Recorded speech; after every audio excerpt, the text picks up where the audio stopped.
Welcome to October, everyone.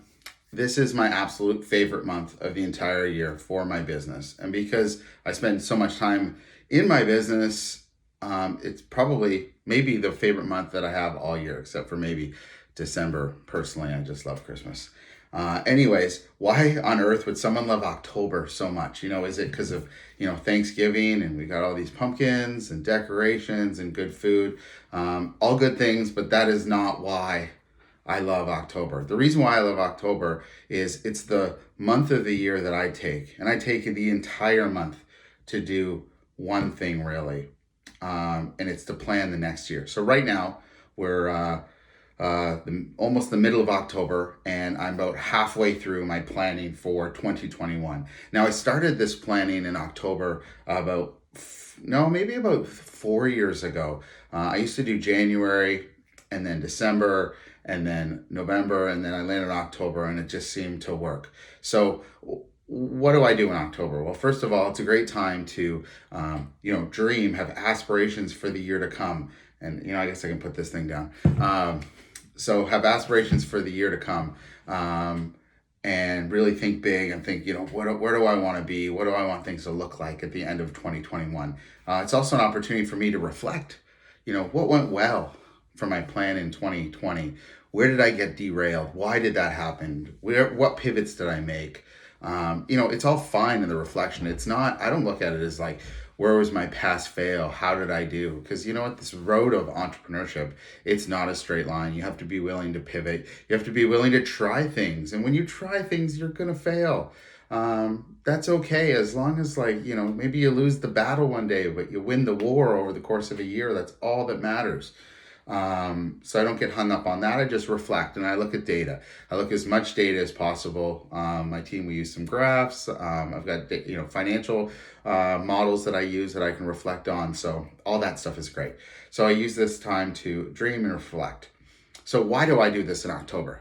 Well, lots of people, they will plan either, a month at a time, a quarter at a time, or maybe annually. And when do they usually plan their annual, plans? They usually do it January. They get into the new year, they realize, okay, it's like January 10th, I want to have a great year. So they do all their planning in one day, and it's got all these goals, and they don't know if it's achievable. They don't know if they can pull it off. They don't know what the reasons are why they won't make it. They haven't, battle tested it against anybody that they trust. And they start executing, and immediately they feel like they have one wheel stuck in the sand, and at some point in January, February, or definitely early March, they completely abandon the plan and they fly blind for the next 10 or so months of the year. And that's the cycle that most people go through. I used to do it too.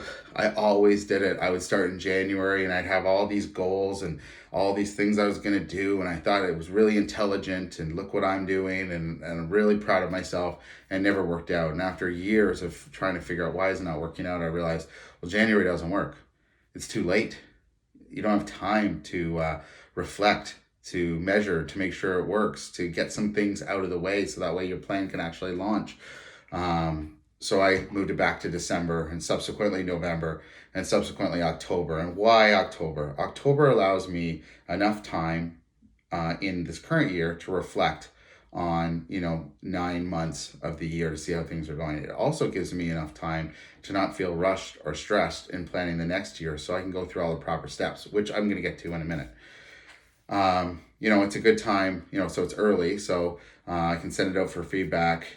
Anything that needs to get done after the plan's put together in November or December, whether it's, creating content or redoing web pages or landing pages or solidifying some strategic partnerships, creating financial structures that can be measured. All of that stuff can be done now because I'm allowing there to be time. And if it spills into November and December, some of these build pieces, it's fine, because January 1, boom, we can be going full speed, everything done, everything set up for us to be having success and starting to achieve, our goals for 2021 right away, which really gives us that motivation and passion, because we can see it starting to happen. Which is, when you see it starting to happen, obviously you want to keep it going. It's like that flywheel. You're creating that momentum early in the year, and it just keeps going and going and going. And hopefully right around when people are quitting on their annual goals, our flywheel's just starting to spin really quickly. So that's why October, momentum for sure. So I've got 7 stages that I go through in October, and I want to share them all with you.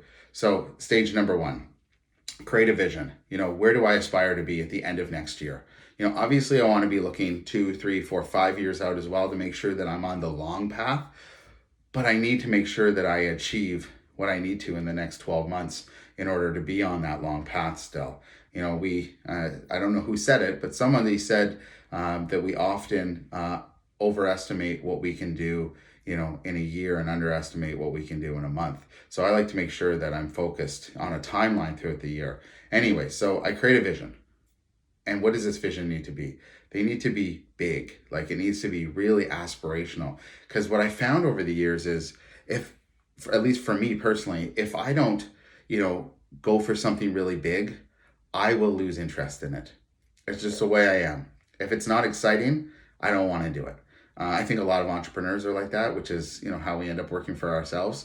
The excitement of the opportunity, of the upside, what could be, so I always think, why not me? Why can't I achieve this? So when I create my vision, it's got to be really, really big. Obviously, it has to be obtainable, but I mean barely obtainable. Otherwise, I will lose interest. Number 2, I need to identify what the targets I need to set for the year and when those targets need to happen. So think of it as milestones instead of targets. So what are the milestones that I need to set throughout the year to know that I'm on track? Because I don't just want to go through 2021 or next October, reflect back and be like, yeah, I didn't really hit it because, I did some of these things too late in the year to really allow me to get to the end of the plan. So I need to set milestones by a date. These things need to be done. And then it's just kind of like a recipe. As long as these things are done the way I've defined it, at the timeline that I've set, it's just like, baking a cake. You just follow the recipe. It takes a lot of stress off of the year. And that's something I only really realized, I think last year or the year before's plan. So step number 3, what are the tactics that I need to put in place in order to hit those targets? So those targets and milestones, they're going to be difficult to hit, very difficult. So I need tactics. Is it a marketing tactic? Is it a sales tactic? Is it a hiring or an HR tactic? Is it a training tactic? Is it a follow-up tactic? Is it a financial tactic? I need to create all the tactics that I'll need to deploy in order to hit those different milestones or targets. So number 4, probably the most important of the whole list, for me anyways, is I need to identify who do I need to help. So there are certain people in my life that either work with me or friends or mentors or my wife or whoever it might be.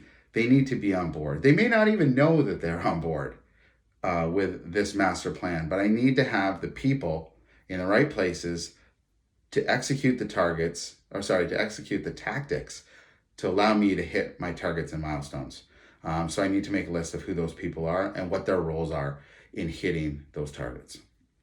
Number 5, something I only started 3 years ago, and it's probably made the biggest change to me, hitting these targets for the next year, which are, I need to identify a list of all the reasons why I'm not going to achieve this. So I need to have some self-awareness and say, knowing myself, what are the reasons why I historically would fail at hitting these targets or executing on certain tactics? And I need to be super honest. It's fine. No one's perfect. We have our strengths, we have our weaknesses, but we need to identify where we're gonna kind of miss those goals and mess up. And honestly, when that starts to happen, when you get a series of misses, it's really easy to give up on that annual plan at that point. So step number 5 is I write a list of the reasons why I will not be able to execute on tactics or targets and ultimately hit the goal at the end of the year.